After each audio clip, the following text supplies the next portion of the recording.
Hello, पायल kitchen टिप्समध्ये तुमचं स्वागत आहे.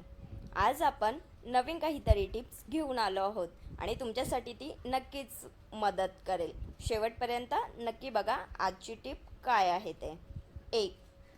जेवणापूर्वी मीठ लावून आल्याचा तुकडा खाल्ला असता भूक चांगली लागते व तोंडाला रुची येते. अन्नाचे पचन होते. कफ व वायूचे रोग होत नाहीत. 2. उष्ण प्रदेशात व पाणी राहणाऱ्या रेताड जमिनीत आले मुख्यत्वाने होते. 3. आल्याचे रोप 1.5-2 फूट उंच आणि त्याची पाने लहान वेली सारखीच असतात. आल्याचे रोप जसजसे वाढू लागते तसतशी त्यांची मुळे जमिनीत पसरतात. मुळाच्या गाठीलाच आले असतात व त्याला आले असेही म्हणतात. चला तर पुढे बघूया. 4. आले शिजवून सुकवले की त्याला सुंठ म्हणतात. आले व सुंठेंचे गुणधर्म साधारणतः सारखेच आहेत, परंतु सुंठेपेक्षा आले अधिक सौम्य असते. आले बिघडू नये व पांढरे स्वच्छ दिसावे यासाठी त्याला गरम पाण्यात उकळून बाजारात विक्रीसाठी पाठवले जाते. 5. आल्याचा मुरब्बा, अवलेह व पाक बनवला जातो. आल्यात मीठ आणि लिंबाचा रस घालून लोणचे बनवले जाते. 6. आले हे मळाचे विभाजन करणारे जड, तीक्ष्ण, उष्ण, अग्निप्रदीप्त, तिखट, पाकात मधुर, वृक्ष, वायू व कफहारक, हृदय व आमवातावर आरोग्यदायक आहे. रसाने व पाकाने शीतल, मधुर, तिखट व हृदयास हितावह असते. 7. पावसाळा व थंडीच्या ऋतूत आल्याचे सेवन खास हितावह आहे.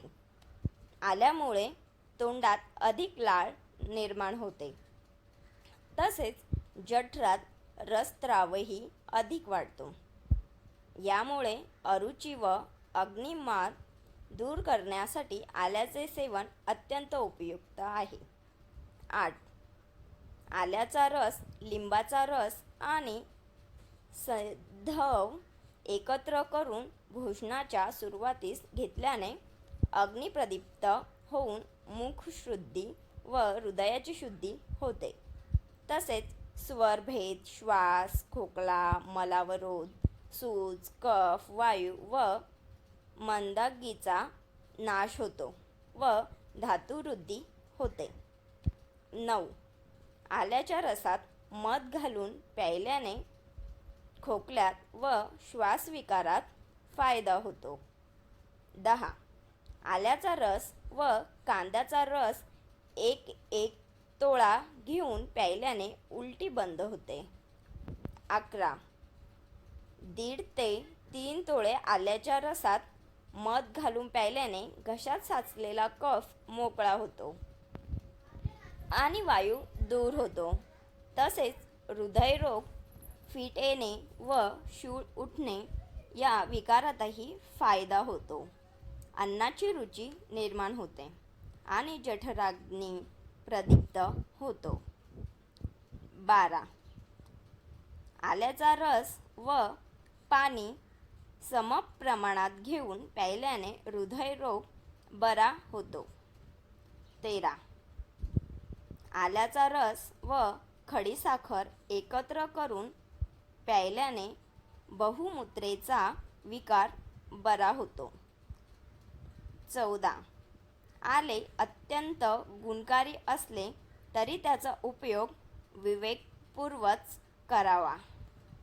ग्रीष्म व शरद ऋतूत तसेच कोड, पांडुरोग, मूत्रकृश, रक्तपित्त, व्रण, ज्वर, कोरडा खोकला, रक्तदाब, जठरातील व्रण, आम्लपित्त वगैरे रोगात आले किंवा सुंठेंचे सेवन करणे हितावह नसते. अशा प्रकारे आपली आजची टीप संपलेली आहे. शेवटपर्यंत बघितल्याबद्दल धन्यवाद. Thank you for watching. अशाच नवनवीन टिप्ससाठी नक्की बघा. थँक्यू.